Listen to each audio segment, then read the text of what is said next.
On va passer du coup à l'avant-match Bordeaux-Saint-Étienne le samedi 4 mars à 15h. C'est diffusé sur la chaîne Beansport pour ceux qui ne font pas le déplacement. Ceux qui font le déplacement, c'est donc au Matmut Atlantique. Rappelle-nous à quelle heure hmm Rappelle-nous à quelle heure, c'est à quelle heure C'est le 4 mars 15 à heures 15h. Voilà. 15 heures, d'accord.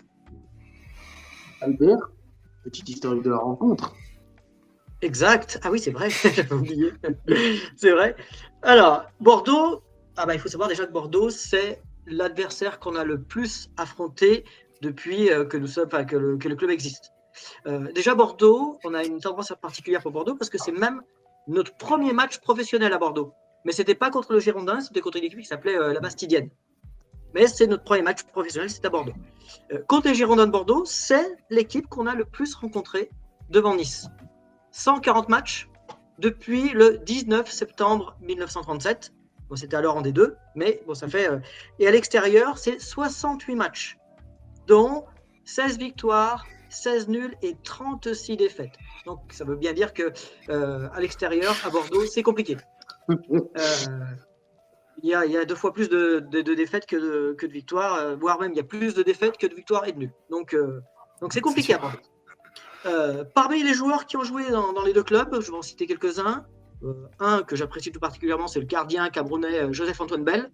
Bon, peut-être un peu jeune pour l'avoir peut-être connu. Les défenseurs, Patrick Battiston, et surtout, là, que vous connaissez très bien, Mathieu Debuchy, parce qu'il a joué à Bordeaux avant de venir chez nous. Ouais, faut l'oublier. Venir à l'ASS.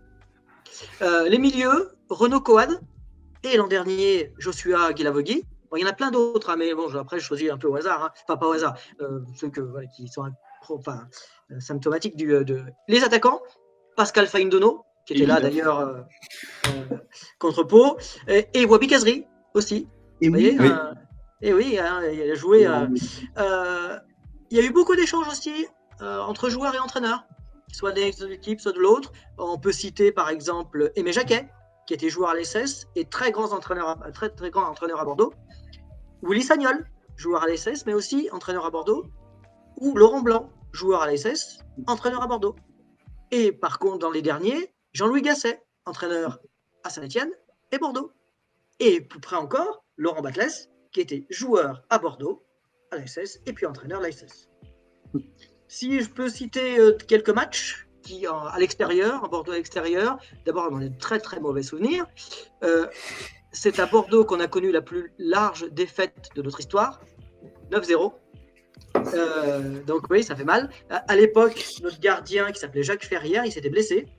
Et comme les remplacements étaient interdits, il a joué avec le bras en écharpe.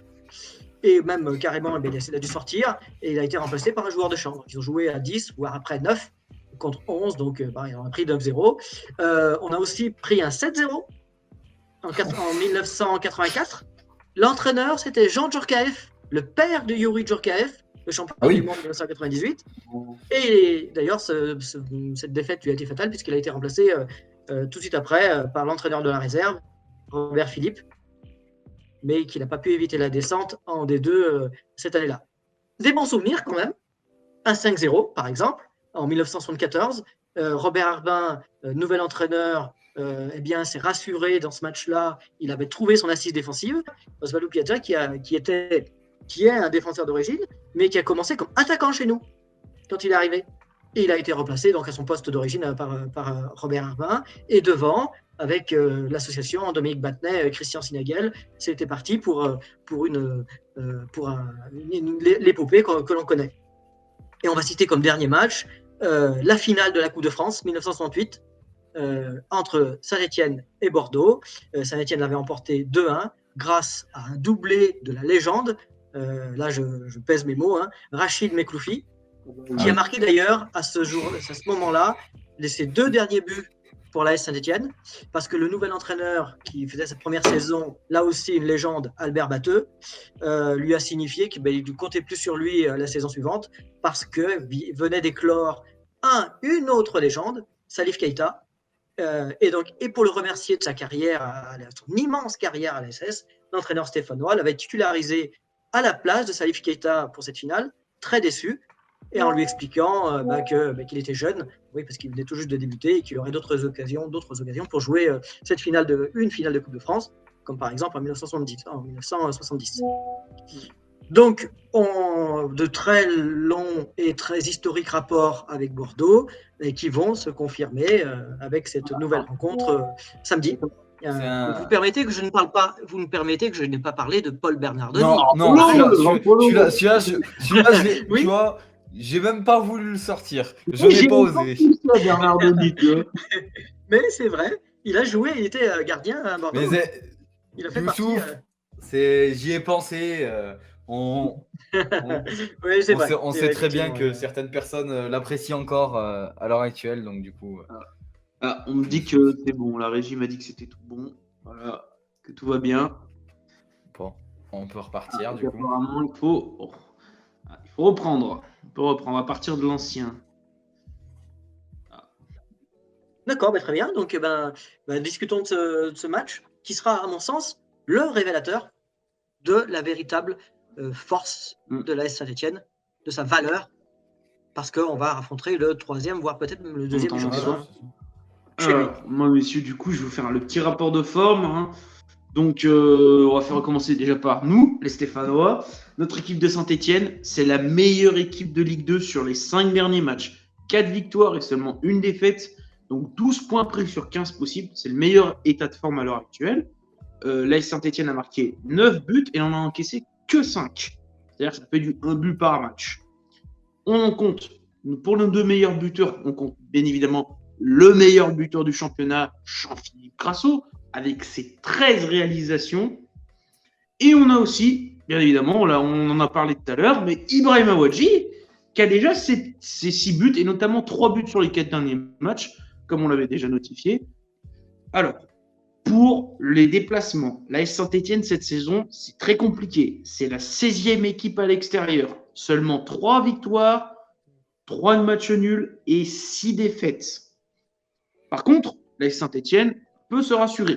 C'est la 3e attaque de Ligue 2 à l'extérieur, avec 16 buts marqués. Malheureusement, la défense, c'est toujours pas ça. Avec seulement la 18e défense à l'extérieur cette saison. 20 buts encaissés. Ça fait quand même beaucoup. Les Verts devront surtout régler le problème défensif. Face à nous, les Bordelais, qui sont sur des résultats un peu ternes. Ils ont fait sur les 5 derniers matchs donc une victoire, une défaite, une victoire, une défaite et une victoire. Ils sont 6e sur le rapport des 5 derniers matchs en rapport de forme. Ils ont à peu près les mêmes statistiques que nous, c'est-à-dire 9 buts marqués et 6 buts encaissés. Leur meilleur buteur, alors j'en ai trouvé, j'ai cherché les 2 meilleurs buteurs, c'est Josh Fadja avec ses 11 réalisations à l'heure actuelle. Donc il fait partie des 4 meilleurs buteurs du championnat. Et ils ont aussi le jeune Bakwa avec 4 buts, mais qui a aussi mis 4 passes décisives. J'ai noté. Par contre, Bordeaux, là, on est sur un mastodonte à domicile. Bordeaux, c'est la 4e équipe à domicile. Elle a 7 victoires, 3 matchs nuls et seulement 2 petites défaites. C'est-à-dire qu'il n'y a pas beaucoup de gens qui sont allés gagner à Bordeaux. Il y a Le Havre et Guingamp qui sont allés s'imposer là-bas. Très dur. Bordeaux, 4e attaque à domicile, 17 buts marqués. Et c'est la 2e meilleure défense à domicile avec seulement 8 buts encaissés. Donc attention, les Verts devront utiliser leur talent offensif pour faire sauter le verrou bordelais. Messieurs, comment on va faire? Comment et à quoi s'attendre? Ce sera difficile. Difficile. On n'est pas favori. Très, très sincèrement, on n'est pas favori parce que justement, on est dans l'expectative de savoir comment on va pouvoir réagir face à des équipes bien mieux classées. De toute façon, on s'est pris Bastia à l'extérieur, c'était un non-match. On espère qu'on ne va pas le rééditer. Donc, on est dans l'expectative. On ne sait pas comment on va pouvoir réellement s'en sortir.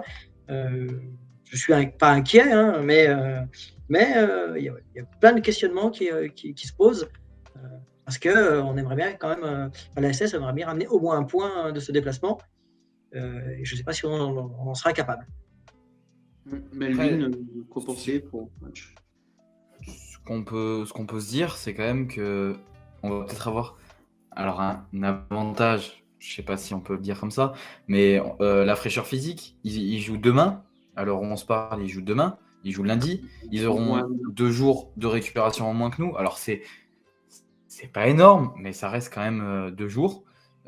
Pour nous qui avons un jeu très dans l'intensité, je pense que c'est important. C'est important d'avoir peut-être c'est peut-être que ces 2 jours de repos vont nous permettre d'être toujours frais physiquement et fort physiquement pendant 70 minutes, même face à un adversaire qui va nous poser énormément de problèmes. Et puis c'est comme tu l'as très bien dit, Bastien, Josh Maja, c'est pas n'importe qui. Il est dans la discussion pour être un des meilleurs buteurs cette année en Ligue 2. Ils ont une équipe qui est très très forte défensivement. C'est très solide, ça encaisse très peu. À la maison, c'est une forteresse, n'en parlons même pas. Parce que Le Havre a gagné, mais Le Havre est premier. Oui. C'est le premier. Guingamp, c'est une erreur de parcours de leur part, mais ça reste quand même très très solide. Et puis, Voilà. il n'y a que Le Havre vraiment qui s'est imposé. Après, ils ont fait, je crois, 3 matchs nuls. Et encore, je crois, le dernier, c'était Amiens qui était allé, je crois, choper des points là-bas. Qui a fait tenir en échec. Donc, on voit tout de même que se dessine. Alors, moi, je suis d'accord sur le fait que ça va être très dur, mais ça va être surtout un vrai. On a nos armes. Je pense qu'on ne faut pas non plus passer sur le dire qu'on va se prendre une raclée. On a nos armes, je l'ai dit. Hein. Tout de même, 3e attaque à l'extérieur. On marque à l'extérieur. On y arrive. Donc, on peut. Je ne pense pas qu'on peut espérer non plus. Peut-être. Je pense pas avoir une victoire. Mais je pense qu'on peut. Ça va être surtout défensivement qu'il faudra être extrêmement sérieux. Parce que les Bordelais marquent des buts aussi. Ils en marquent beaucoup. Ils ont pas une Josh Maja, tu l'as dit. Mais nous, il va falloir vraiment que ça va être surtout au niveau défensif et extrêmement sérieux. Autant offensivement, je me fais peut-être un peu moins de soucis. Je pense que ça va être un match un peu foufou. Parce que les Bordelais aiment bien jouer, aiment bien mettre de l'intensité. Nous aussi, on aime bien en mettre de l'intensité. Donc, ça va être une vraie. Je pense que ça peut être un match intéressant et même après agréable à regarder. Ça va être en tout cas un beau choc.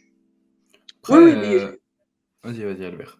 Oui, de toute façon, nous, il faut qu'on s'étalonne face à des équipes de ce type-là. Et puis, pour les joueurs de la Saint-Etienne, c'est quand même plus intéressant de jouer contre le 3e ou le 2e, ou futur 2e, que contre le 17e et le 18e.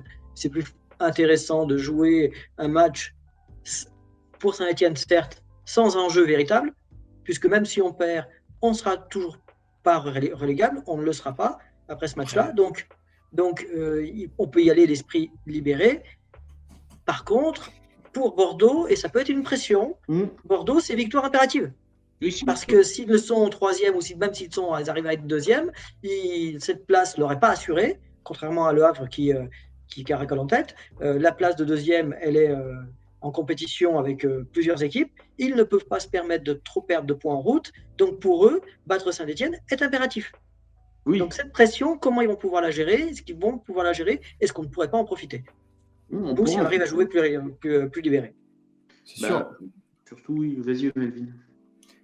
En fait, comme on parlait aussi en première partie, Wadji, dans un match comme ça, avec une équipe de Bordeaux qui va jouer sûrement haut, parce que voilà, Bordeaux va vouloir gagner à domicile, donc va jouer peut-être avec un bloc un peu haut. La profondeur, ça va peut-être être le point important de ce match-là, aller essayer de chercher Wadji dans cette profondeur, comme il avait pu le faire face à Annecy, où sur un bloc haut, il arrive à créer cette profondeur, et ce jeu en profondeur, il l'adore. Donc du coup, je pense que ça sera un point important. Et puis, à l'aller, on les a battus. Alors, c'était certes à domicile, certes avec une autre équipe, mais on les a battus. Il faut se tabler sur ça, sur se dire, voilà, ce qu'on a bien fait contre eux, il va falloir le réitérer au match retour, avec les sûretés et les qualités qu'on a sur l'effectif actuel maintenant. Et puis au-delà de ça, même Albert, tu parlais d'esprit libéré. Et je pense qu'il n'y a pas meilleur esprit pour aborder ce genre de match quand tu joues des grosses équipes, surtout dans la situation en fait, dans laquelle on est. On a vraiment, dans ce match, on a tout à gagner. Oui, on n'a rien à perdre. Vraiment, on n'a rien à perdre pour nous. Mais c'est eux, par contre, ils ont tout à perdre. Hein. S'ils ne gagnent pas pour eux, c'est un très mauvais résultat. Eux vont vouloir jouer la gagne. Nous, on a l'esprit libéré. On peut justement profiter peut-être pour être avoir cet esprit de dire bon, bah, tant pis, de toute façon, même si on perd, on ne sera pas relégal, on n'aura pas trop de pression. On y va, on se donne à fond.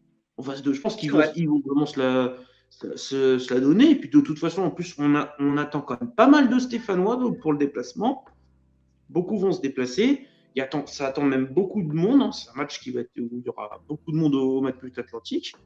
Donc, non, honnêtement, on peut. C'est vrai que tu as raison, c'est vrai que j'en ai pas parlé dans mon historique, mais l'amitié entre les deux groupes ultra, les Marines, Ultramarines, je crois, qui s'appelle, et les Magic Fans est reconnue depuis des décennies maintenant. Donc, le stade sera plein, ou en tout cas avec une belle affluence. Ce qui change, par contre, si on revient au match, on va y aller avec beaucoup de menaces, parce que je pourrais dire qu'il pourrait suffire à Bordeaux de contrôler l'axe Crasso, Bouchoirie, Montconduit, qui est très très important dans la construction, mais pas que, puisque maintenant les menaces viennent de partout. Nkunku et Apia à droite ou Cafaro à droite, mais ce sera plutôt Apia parce que je pense que Cafaro ne sera pas remis de sa blessure. C'est ce qui semble vouloir se dire. On a d'autres menaces à faire valoir, donc on sera beaucoup plus dangereux et ça va nécessiter pour Bordeaux d'être super attentif, de ne pas nous laisser faire. Donc non, on n'y va pas avec team toute désignée. Hein. On a nos chances, on n'est pas favori, comme je l'ai dit, mais on a nos chances. Et j'espère qu'on va les faire valoir pour une belle surprise. Oui. Parce qu'une victoire de la Saint-Étienne à Bordeaux, ce sera une surprise. On peut, compte tenu des classements. Dans ce genre de match, on peut jouer un mauvais tour. On peut jouer un mauvais tour de nos adversaires. On est capable de se faire ce genre de match. Après, il va falloir, je te le dis, ça va être surtout ça va être la rigueur défensive qui va être très importante. Il va falloir que derrière, ça soit très solide, que ça se parte bien au niveau du milieu de terrain, de la défense et de l'attaque, qu'on ait vraiment ce bloc solidaire qu'on a eu sur ces 4 matchs qu'on a eu sur des équipes qui étaient quand même faibles, et ben, que justement ça nous serve de leçon en se disant là où on a pêché, les équipes là qu'on va affronter, elles vont pas se faire prier pour les exploiter là où on va pêcher. Là où on fera des erreurs, on ne se fera pas prier pour tenter de nous punir. Donc, il y a 2 éléments qui peuvent jouer en notre faveur. La première, c'est que depuis le début de l'année, on a la baraka. Il faut le reconnaître, on a la baraka. Barre transversale contre Nîmes, barre transversale contre Pau. Si ça rentre, comme on aurait pu le faire en début d'année, en début de saison, ça rentrait. Là, ça ne rentre plus. L'Arseneur fait les arrêts qu'il faut. Donc, on a déjà cette baraka-là qu'on peut faire valoir. Et par contre, ce que l'équipe de Saint-Étienne devra absolument faire, c'est ne plus concéder autant d'occasions. Parce que contre Pau, c'est passé. Contre Nîmes, c'est passé. Contre Dijon, c'est passé parce que les équipes étaient bien trop faibles. Mais on ne devra pas trop concéder d'occasions si on veut espérer un résultat et avoir quelques espoirs à Bordeaux. Parce que Bordeaux est à tout autre calibre et à tout autre niveau et on n'aura pas autant de déchets de la part de l'adversaire. C'est sûr. Et je viens de voir un commentaire intéressant d'un de nos auditeurs. Donc, je vais vous le lire. Paladin Chilax qui nous dit « Bonsoir, nous sommes outsiders, donc il faut être libérés. Ce que nous avons fait lors du dernier match, aspirer la défense, tenir la défense, partir en compte jusqu'au péno, etc. Ça peut passer. » C'est vrai que ça va être un de nos plans de jeu. C'est-à-dire que voilà, on va essayer de jouer plus. On va moins tenir le ballon, je pense, face à une équipe de Bordeaux qui va vouloir imprimer son jeu à lui. Mais nous, on va partir en contre-attaque. Et nous, on a les armes à l'heure actuelle avec un Nkunku en forme et en feu sur son côté et un Wadji qui en profondeur est très intéressant. Je pense que c'est une des armes importantes, ce fameux contre. C'est-à-dire que voilà, bien tenir en défense, peut-être sur une grosse partie du match, on va beaucoup tenir en défense, mais bien exploser en attaque et sur les contres. Puis surtout, au-delà de ça, on va on va surtout, comme tu as dit Albert, on a la baraka. Mais au-delà de ça, c'est pas que la baraka. On a enfin, je trouve qu'on est beaucoup plus clinique dans nos actions. Souvent, on n'en a pas trop, et le peu qu'on a généralement, on les met au fond. On se rassure là-dessus, on marque des buts, Oui, on est meilleur. on se rassure avec justement ce genre de situation où, contre Pau, on n'a pas eu non plus vraiment beaucoup de vraies occasions. Et ben, le peu vraiment qu'on a eu, on a été dangereux, on a été menaçant et on a marqué. Voilà. Là où il fallait. Le commentaire de l'auditeur était très intéressant, mais je serais un peu plus optimiste. On n'a pas besoin d'attendre un penalty, comme tu l'as dit. On a des armes à faire valoir et si on a des occasions, on les mettra au fond, ou on a plus de chances de les mettre au fond aujourd'hui, et pas seulement par penalty. Ah oui, Donc ça veut bien dire, voilà, c'est effectivement, on n'est pas favori, effectivement, on risque de subir. Pas sûr que ça, pas tant que ça, pas sûr que ça, parce qu'on aime bien jouer aussi, on le voit bien. Hein. oui, on aime jouer. Après, est-ce qu'on va prendre les devants et jouer à l'extérieur? C'est quand même un peu plus difficile. Après, par rapport à la On ne sait pas baraka, subir. Attention, on ne sait pas subir. ouais, on Donc, sait pas subir. Oui, ça va être un mix des deux. On va essayer de faire un peu des deux, quoi. Essayer de, voilà, de faire le dos rond sur les actions où on où on a du mal à tenir le ballon, et puis on va essayer de le tenir comme on peut face à une équipe difficile quand même. et en plus, je pense très sincèrement que on est redevenu une équipe Qui fait que l'on doit craindre. Ouais. Oui. Et que donc, on ne nous laissera pas beaucoup de liberté. De liberté non plus, ouais. Oui, on ne nous laissera pas beaucoup de liberté parce qu'on peut être. Ils savent qu'un Crasso au niveau. Alors, je l'ai trouvé en dedans, moi. On l'a peut-être pas parlé, mais j'ai trouvé en dedans contre Pau beaucoup de déchets techniques qui ne nous avaient plus habitués. Donc, s'il arrive à élever son niveau comme ces derniers matchs, oui, ça peut faire très mal. Ça peut faire très mal. Et Abou Chouari au niveau aussi contre Pau, au même niveau. On a des armes, vous l'avez dit, on a des armes à faire valoir. Et pas sûr que Bordeaux soit serein contre nous. Je vous le dis, Bordeaux va nous craindre. Il y a peut-être 3 mois en arrière, la réception de Saint-Etienne les aurait fait rire. On a dit, elle aurait fait penser 3 points assurés. Ce ne sera pas le cas. Ça, je peux vous le garantir, ils vont nous prendre très au sérieux. C'est sûr. En tout cas, c'est pas que. En tout cas, monsieur, s'il n'y a pas que ce déplacement à Bordeaux, on va dire, qui peut, soi-disant, faire peur pour certains, c'est tout le mois de mars. Parce que le mois de mars, on va le prendre. Je vous fais un petit récapitulatif. C'est un peu le mois de mars de tous les dangers. Hein, parce que c'est quand même déplacement à Bordeaux, donc ce samedi 4 mars. Le samedi 11 mars, réception d'Amiens. Et après, le 18 mars, c'est là aussi, on parle de tous les dangers. Déplacement chez le leader de Ligue 2, Le Havre.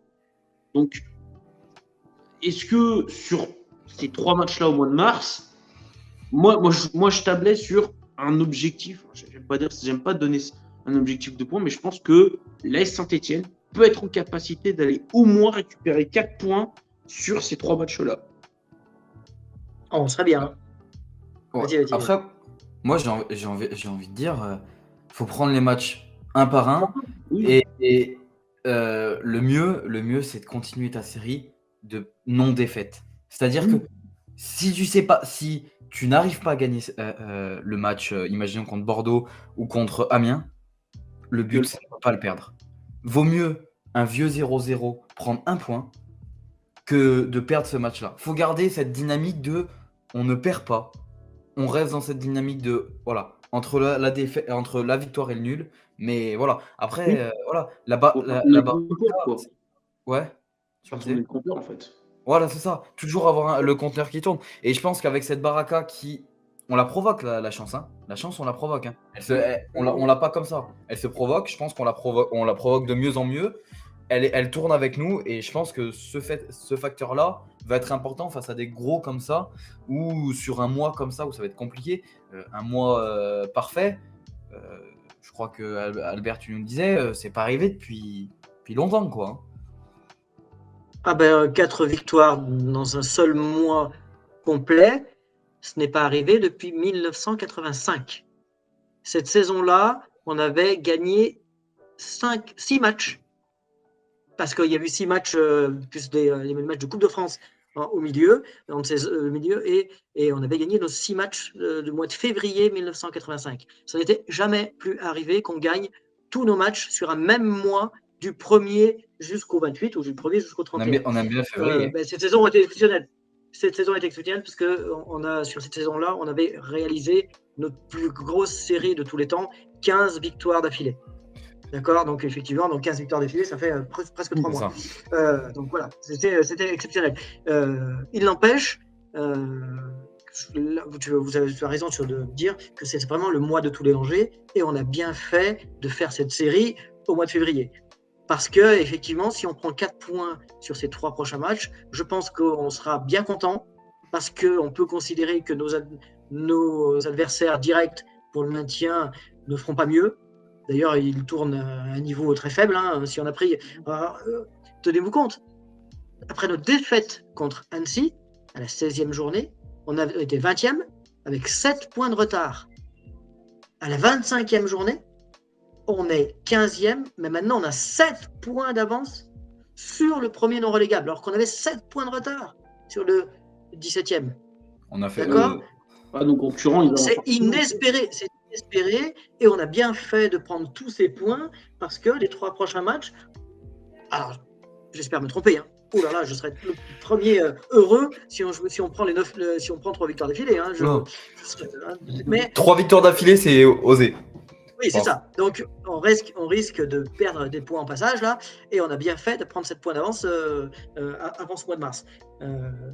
Mais le fait d'avoir ces 7 points d'avance fait que, même si on a une contre-performance au mois de mars, eh bien, je pense qu'au fin mars, on sera encore au-delà de la 17e place. On aura encore peut-être des points d'avance, même. Oui, on sera au-delà de la 17e place. On ne sera pas encore sous le coup près, je pense, ce qui veut dire que mois de mars de tous les dangers, mais mois de mars qu'on peut aborder sereinement grâce aux points d'avance qu'on a pu avoir avec nos 4 victoires d'affilée, avec nos résultats depuis début janvier. Donc ça veut dire qu'on peut y aller, on peut les aborder de manière libérée. Oui, ce sera le mot d'ordre en fait. Si... Commençons à jouer libéré parce que on en a la possibilité et on n'est plus sous le coup près du résultat, de l'obligation de résultat. C'est clairement ça. Et du coup, si je reviens sur ce que tu disais, Bastien, un objectif de points, sur un mois, je pense que le 4 points, ça serait le top. Après, une victoire et 2 nuls. Moi, tu me le dis tout de suite, je signe. Tu fais nul au Havre, victoire à Amiens et nul à Bordeaux. Moi, je suis les 4 points me vont bien. Franchement, les 4 points me vont bien. 4 ou 5 points, c'est parfait. 5 points, c'est même mieux. Il n'y avait pas de doute. Mais les 4 points me vont bien. Une défaite à Bordeaux ou au Havre, parce que le Havre marquait un but au Havre qui en prennent pas du tout. C'est un bon vieux 0-0. Ça va être compliqué. Le Havre aussi à la Baraka, ils ont gagné contre Niort à la toute dernière minute. Ça, c'est des équipes de tête. Elles gagnent toujours à la dernière minute parce que c'est la veine du champion. On en connaît cette maxime et elle est tout le temps vérifiée.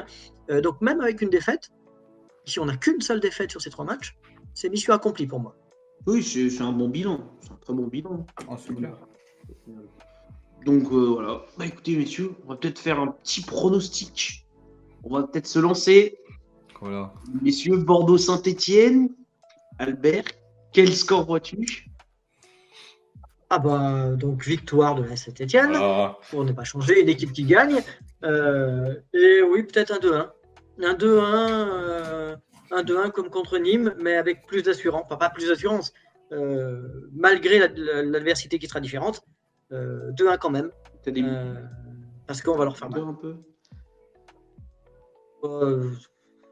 Débuteur, c'est Ali Crasso parce que il marche sur même s'il a été moins bon dans le jeu contre Pau, c'est de notre plus dangereux attaquant, offensif plus dangereux.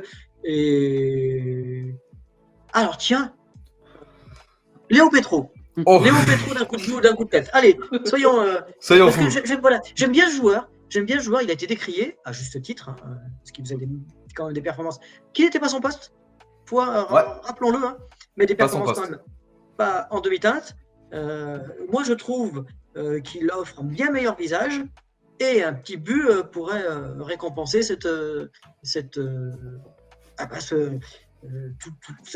ces efforts qu'il nous fait, même s'il a déjà marqué à Annecy, rappelez-vous. Mais là, ce sera un but qui vaudra bien plus que contre Annecy. Alors moi, vraiment, là, on est sur du folklorique ce soir. Voilà. Ça sera 3-0 sec et sans bavure de notre équipe. Trop bien. Sec Trop et bien. sans bavure. Avec un Nielsen Kunku qui marque le premier but. Derrière, et là, c'est pour faire plaisir. Tous les amoureux de Briançon, une petite tête. Il y a un moment, il va nous la mettre. Je la rattends. Il en a marqué un, il en remarquera un. Et pour finir le travail, et pour mettre tout le monde d'accord, Jean-Philippe Crasso, de son prénom, sur un penalty. Pour calmer tout le monde, pour se mettre à l'abri devant tout seul en meilleur buteur du championnat et finir heureux ce match-là. Et toi, Bastien? Bon, bah écoute, moi, je vois du beau jeu, mais je vois des buts. Et je vois la Saint-Etienne faire un match nul à Bordeaux, 2 buts partout. Je l'ai hésité, celui-là. Et je vois bien, et alors là, les buteurs, alors je vois bien Crasso marquer, mais alors l'autre buteur, je suis désolé, mais là, il est en pleine forme. Ibrahim Awadji va nous claquer un but encore.